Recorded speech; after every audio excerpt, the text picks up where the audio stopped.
창세기 24장 54절부터 60절까지 구약 33쪽 같이 읽겠습니다.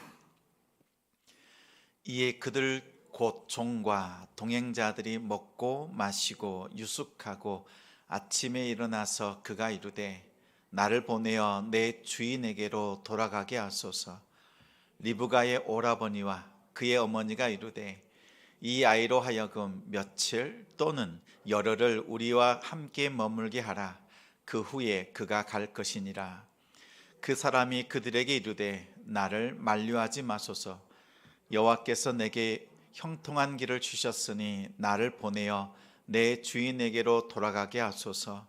그들이 이르되 우리가 소녀를 불러 그에게 물으리라 하고 리브가를 불러 그에게 이르되 내가 이 사람과 함께 가려느냐? 그가 대답하되 가겠나이다. 그들이 그 누이 리브가가 그의 유모와 아브라함의 종과 그 동행자들을 보내며 리브가에게 축복하여 이르되 우리 누이여 너는 천만인의 어머니가 될지어다. 내 씨로 그 원수의 성문을 얻게 할지어다. 아멘.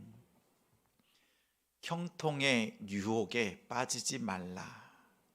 형통의 유혹에 빠지지 말라라는 제목으로 말씀 전합니다. 이 말 들어보셨습니까? 이 또한 지나가리라. 한 번쯤 들어보셨지요?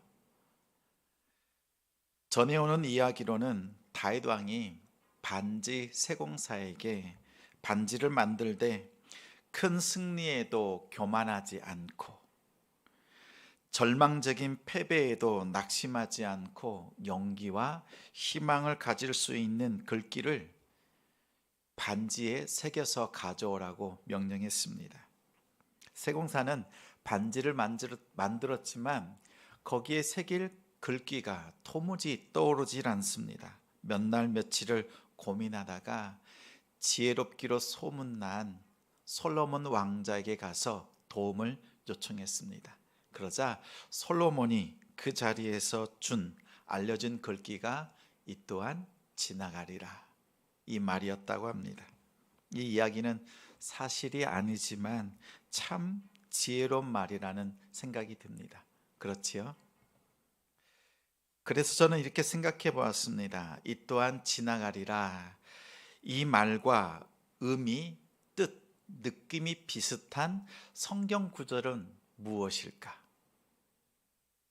앞서서 한 이야기는 그냥 전해 내려오는 이야기인데 성경의 이러한 뜻과 느낌을 가지고 있는 말씀이 있을까 나름 생각해 보았습니다.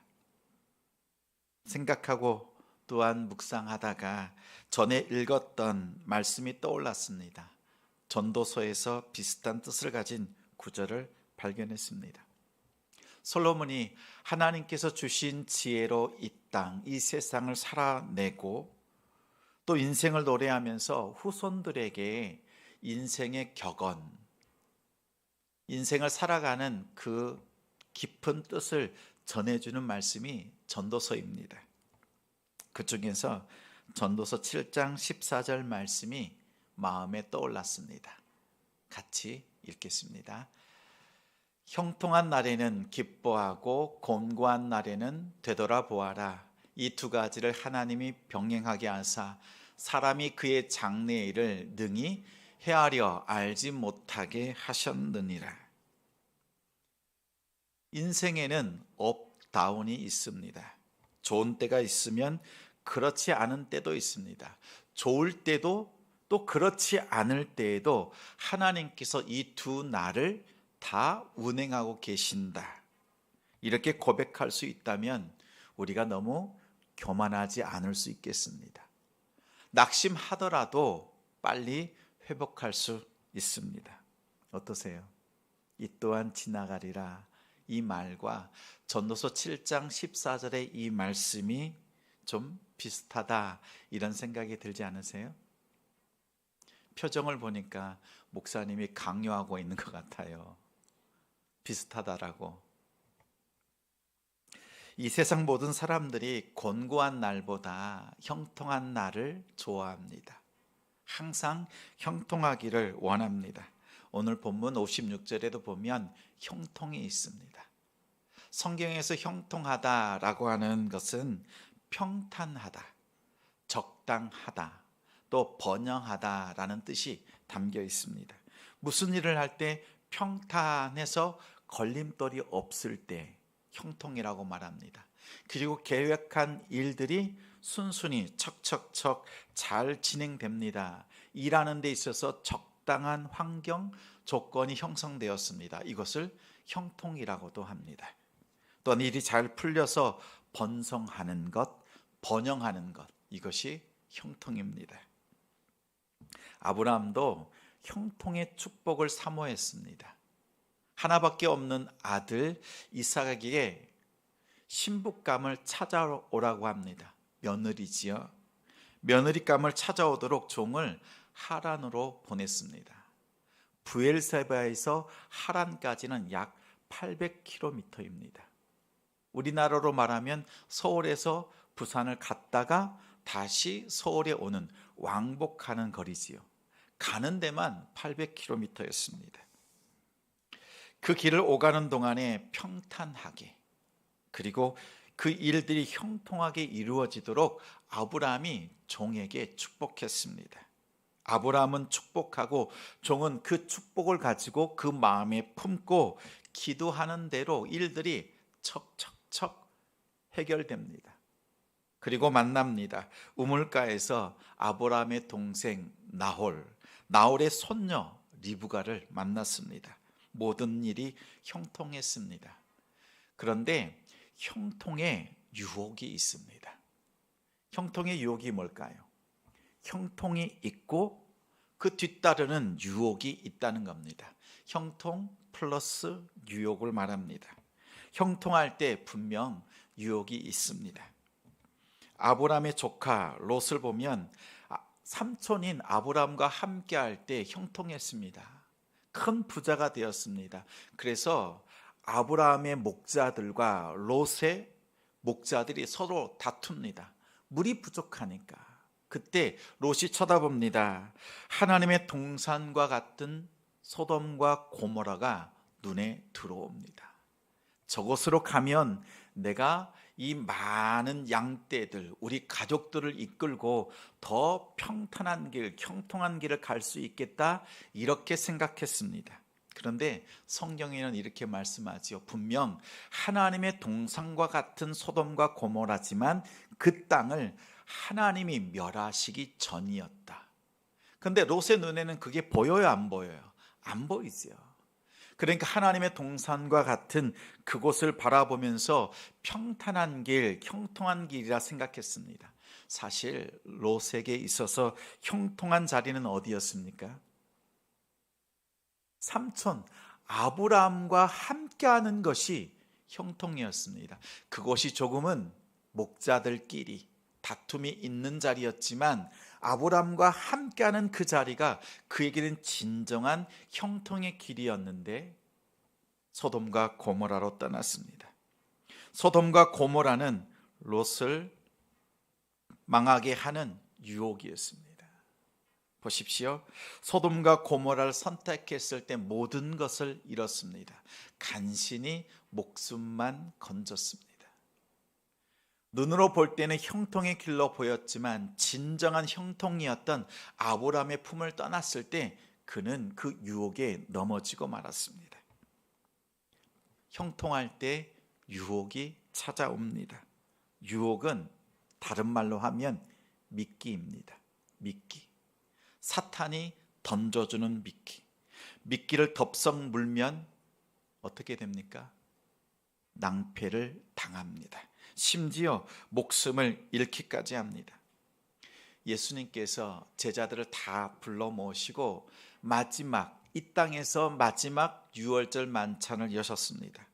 그리고 그 자리에서 가룟 유다의 배신을 아시고 그에게 빵 한 조각을 떼어서 주셨습니다. 마지막 기회, 그에게 주는 회개의 빵을 그에게 건네주셨지만 가룟 유다는 사탄이 건넨 은 30, 그 미끼를 물었습니다. 예수님께서 주시는 마지막 기회로 주는 회개의 빵을 물지 않고 먹지 않고 사탄이 내민 은30이라고 하는 그 미끼를 덥석 물었습니다. 마음을 돌이키도록 내어민 손을 뿌리치고 유다는 끝내 돌이키질 않았습니다. 이 미끼를 물고 결국 목숨을 잃었습니다. 여러분의 영적인 유익을 위한 일인지 그 사건, 그 말, 또 그 감정이 내 마음을 흔들어 놓는 미끼인지 잘 살피시기 바랍니다. 정말 여러분의 삶에 유익한 것인지, 여러분의 삶을, 그 믿음을 흔들어 놓는 미끼인지를 살피시기 바랍니다. 형통할 때 이 미끼가 있습니다. 형통할 때 미끼와 같은 유혹을 경계할 줄 아는 우리 성도들이 되시길 바랍니다. 형통할 때 형통 속에 있는 유혹에 빠지지 않으려고 하면 오늘 본문에 나와 있는 아브라함의 그 종처럼 지혜롭게 행동하면 됩니다. 먼저는 유혹의 미끼인지를 분별하는 것입니다. 오늘 말씀 55절 말씀을 같이 읽겠습니다. 리브가의 오라버니와 그의 어머니가 이르되 이 아이로 하여금 며칠 또는 열흘을 우리와 함께 머물게 하라. 그 후에 그가 갈 것이니라. 이삭의 신부감으로 리브가가 결정되었습니다. 본인도 원하고 보내는 가족들도 다 원합니다. 또한 종이 그토록 기도했던 그대로 하나님께서 순탄하게 만나게 하셨고 확신이 들었습니다. 그래서 모든 것이 다 완성되었습니다. 종이 온 목적이 달성된 것으로 보입니다. 이렇게 모든 것이 형통할 때 뭐가 있다고 했어요? 유혹. 사탄은 교묘하게 미끼를 던집니다. 다음날 아침에 일찍이 일어나서 떠나려고 합니다. 그러자 리브가의 오빠 라반과 그의 어머니가 이렇게 말합니다. 아니, 왜 이렇게 서두를 필요가 있습니까? 지금 가면 다시 얼굴을 보기 어려운데 이제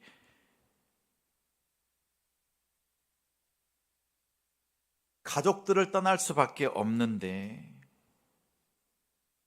조금 더 가족들과 보낼 수 있도록 한 열흘쯤 같이 이렇게 보냈으면 좋겠습니다. 같이 회포를 풀고 보내겠습니다. 이렇게 말합니다. 타당한 말이지요. 합당하지요. 이 아이를 보내고 나면, 시집 보내고 나면 다시 언제 볼지는 모릅니다. 그래서 가족들이 말하기를 환송잔치를 벌리고 이 아이를 보내겠다고 합니다. 그런데 종은 그들이 던진 환송잔치, 이것이 미끼라는 것을 알아챘습니다. 환송잔치를 하다가 리브가의 마음이 바뀔 수도 있겠지요. 엄마의 품, 가족의 품을 떠나겠다라고 결단했던 그 마음이 변할 수도 있습니다.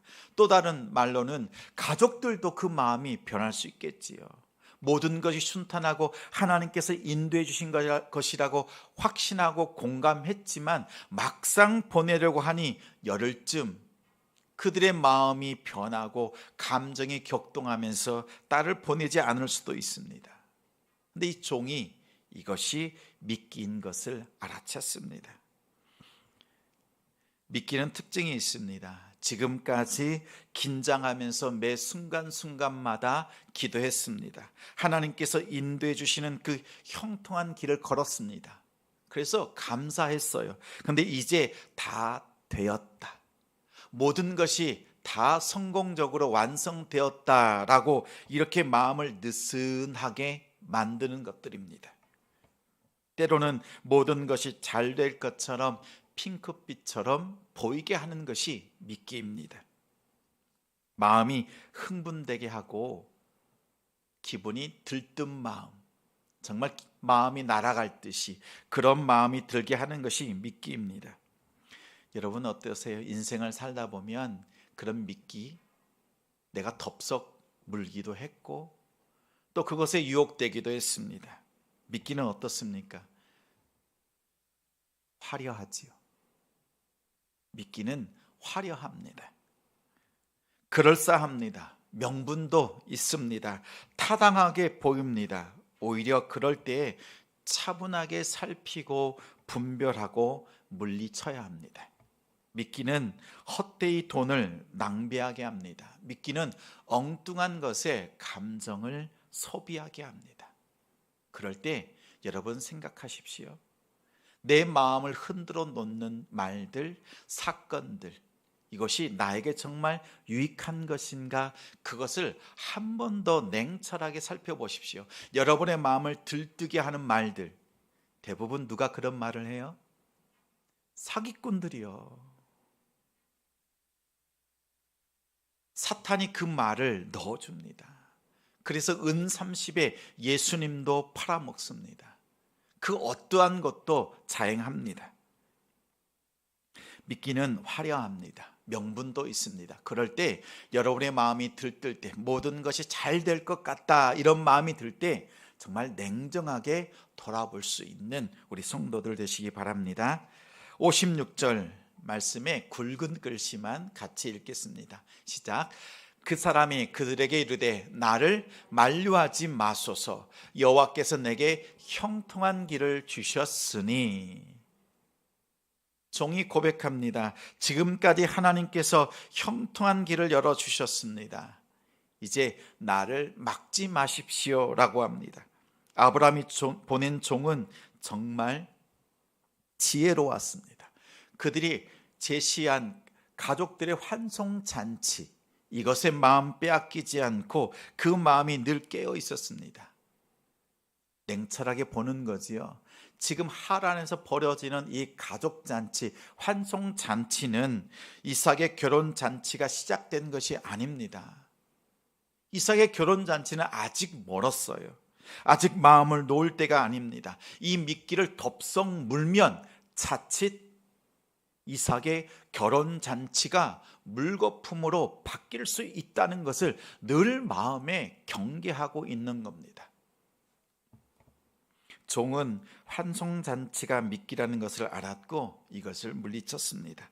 우리 성도 여러분도 화려하게 또 그럴싸하게 다가오는 많은 그 유혹들, 미끼들을 물리치고 또한 분별할 수 있는 우리 성도들 되시기 바랍니다. 두 번째는 자신이 어디 있는지 항상 살펴야 합니다. 56절 이어서 굵은 부분만 같이 읽겠습니다. 나를 보내어 내 주인에게로 돌아가게 하소서. 종은 지금 자신이 어디에 있는지를 잘 알고 있었습니다. 하나님이 왜 이곳에 나를 보내셨는가, 이것을 항상 살피고 묵상했습니다. 라반에게, 리브가의 가족들에게 말했습니다. 나를 보내어 내 주인에게로 돌아가게 하소서라고 하는 이 종의 말은 지금 자신이 형통의 길을 걸어왔고 지금 형통의 길을 걷고 있고 앞으로도 형통의 길을 걸을 것을 알고 있습니다. 그런데 자신의 최종 목적, 자신이 원하는 것이 형통의 길을 걷고 있는 것, 형통의 삶을 누리는 것이 자신의 인생의 목적, 자신이 하란 땅에 온 목적이 아니라는 것을 고백하는 겁니다. 우리 인생을 살다 보면 형통한 일들을 만나죠. 그러면 그 형통에 폭 빠져서 그것을 즐기는 것이, 그것을 누리는 것이 자신의 인생의 목적이라고 생각하는 사람들이 허다합니다. 근데 이 종은 자신이 지금 형통의 삶을 살고 있지만 그것에 마음이 흔들리지 않아요. 그것을 목적으로 삼지 않습니다. 최종 목적이 아니라 이 형통은 하나님의 뜻을 이루기 위한 과정이다. 과정임을 분명히 알고 있습니다. 자신이 하란에 온 목적은 형통을 체험하고 그 형통을 누리는 것이 진정한 목적, 최종 목적지가 아니라는 것을 잘 알았습니다. 그런데 이 땅을 사는 사람들, 우리 성도들까지 포함해서 이 땅에서 형통한 길을 목적으로 사는 사람들이 얼마나 많은지 모릅니다. 우리가 이 땅에서 형통한 것도 한순간입니다. 이 또한 지나갑니다. 공고한 날도 한순간입니다. 이 또한 지나갑니다. 이 세상에서의 형통한 날과 곤고한 날은 지나가는 과정일 뿐입니다. 너무 낙심하지도 너무 교만하지도 않는 우리가 되길 바랍니다. 이 땅에서 누리는 형통, 이것이 진정한 우리의 목적일 수 없고, 우리가 당하는 곤고한 날들, 이것도 영원한 것도 아닙니다. 과정일 뿐입니다. 종은 자신이 하란에 있는 그 목적을 너무나 잘 알았습니다. 지금 하란으로 왔다가 다시 브엘세바로 돌아가야 합니다. 이 과정 중에 있습니다. 그의 마음속은 항상 기억하고 있는 것은 주인이 자신에게 해준 말, 이삭의 신부감, 아브라함의 며느리, 그를 구하여서 다시 돌아가 이 브엘세바 가나안 땅에서 하나님의 놀라운 역사를 이루고 하는 그 일, 정말 인생의 자그마한 퍼즐 하나를 완성하는 것입니다. 주인이 보낸 그 뜻을 늘 마음에 묵상하고 살폈습니다. 기억했습니다. 이처럼 우리 성도 여러분도 하나님께서 보내신 그 뜻을 늘 기억하는 성도들 되시기 바랍니다. 공부하고 있는 그 목적은 하나님의 뜻을 이루는 과정입니다. 가정을 이루는 것도 과정입니다. 그리고 사업을 하는 것도, 일하는 것도, 우리 함께 이렇게 하나님 앞에 예배하는 것도 우리가 아버지 하나님께 갈 때까지 우리가 이 땅에서 경험하는 과정일 뿐입니다. 기쁜 일도 있고 어려운 문제들도 있습니다. 이 모든 것이 과정입니다. 근데 우리가 기억할 것은 이 과정 속에서 우리의 마음이 빼앗기고 흔들리는 것이 아니라 올곧게 하나님을 향하여 바라보고 주인의 뜻을 이뤄갈 수 있는 그 과정을 성실하게 감당하는 이 지혜로운 종과 같은 우리 성도들 되시기 바랍니다. 여러분이 지금 이 자리에 있는 이유를 아시겠습니까? 알고 있습니까? 정말 하나님께서 나를 이곳에 보내신 이유가 무엇인가? 기억하십시오. 하나님께서 이 모든 것들을 병행하고 계시다, 운행하고 계시다라는 뜻을 기억하시기 바랍니다. 하나님께서 아무 뜻 없이, 아무 계획 없이 여러분을 이곳에 보내신 것이 아닙니다. 여러분이 지금 누리고 있는 이 형통을 즐기기 위해서 보내신 것이 아니라 이 형통을 통해서 하나님의 뜻을 이루시기를 원하십니다. 내가 지금 어디에 있는가? 나를 보내신 이의 뜻이 무엇인가? 보냄을 받은 곳에서 성실하게 감당해내는 지혜로운 조, 그러한 우리 성도가 됩시다. 우리의 인생의 목적이 이 땅에서 즐기고 먹고 마시는 형통이 아닙니다. 하나님이 우리의 주인이심을 믿는다면 그 하나님의 뜻을 마음에 품고 하나님 앞에 돌아갈 때까지, 다시 우리를 부르실 때까지 그 과정을 성실하게 감당하는 우리 성도가 됩시다. 이 모든 과정을 잘 마치고 주님께서 우리에게 이렇게 말씀하실 겁니다. 착하고 충성된 종아, 내가 너에게 맡긴 일, 이 작은 것에 충성하였으니 나의 천국 잔치에 들어와 함께 즐기고 함께 마시자. 이 음성 듣는 날이 우리에게 진정한 그 형통의 날, 함께 누리는 날이 될 것입니다. 분명 하나님께서 여러분의 삶 속에 이 음성 들려주시고 이 음성 듣는 우리 성도가 되시기를 바랍니다. 이처럼 정말 형통 속에서, 공고함 속에서도 사탄이 주는 그 미끼를 분별해내고 그리고 이 모든 것들 중에서 내가 지금 무엇을 해야 되는가, 어디에 있는가 자신을 살펴보면서 이 과정 속에서 하나님의 뜻을 이뤄가는 그러한 성도들, 형통의 유혹에 빠지지 않는 자에게 하나님께서 주시는 복이 있습니다. 하나님께서 주시는 복이 있습니다. 60절 말씀 같이 읽겠습니다. 리브가에게 축복하여 이르되 우리 누이여 너는 천만인의 어머니가 될지어다. 내 씨로 그 원수의 성문을 얻게 할지어다. 오늘 말씀은 라반이, 오빠 라반이 리브가에게 하는 말입니다. 그런데 가만히 보십시오. 이 말씀은 누가 누구에게 주시는 말씀이에요? 하나님께서 리브가의 오빠 라반의 입을 여셔서 하나님께서 라반의 입을 통하여 리브가에게 선포하시는 하나님의 복입니다. 하나님께서 주시는 복입니다. 첫째는 천만인의 어머니가 되리라. 번성의 복입니다. 하나님께서 계획하신 일, 이 리브가를 통해서 하나님께서 이루시겠다라고 하는 선언입니다. 약속입니다. 둘째는 내 자손이 그 원수의 성문을 빼앗을지어다. 이 땅에서 승승장구할 것이다. 막힐 것이 없다. 장애물이 없다. 모든 것을 적당하게 하시고 평탄케 하셔서 모든 것들을 하나님께서 이루어 가실 것이다 라고 하는 이 두 가지 약속을 하나님께서 라반의 입을 여셔서 복으로 선포하십니다. 형통의 유혹에 빠지지 않는 자에게 하나님께서 평탄케 하시고 모든 일이 적당하게 하시고 번영하게 하시는 형통의 복을 더하여 주십니다. 먼저 말씀드렸습니다. 형통을 즐기지 않고 형통 속에서 오는 그 미끼, 분별하여서 물리치고, 그리고 그 형통 속에서 마음 빼앗기지 않고 곤고한 속에서도 마음 흔들리지 않고 그 유혹에 빠지지 않는 자에게 주시는 하나님의 형통을 말합니다.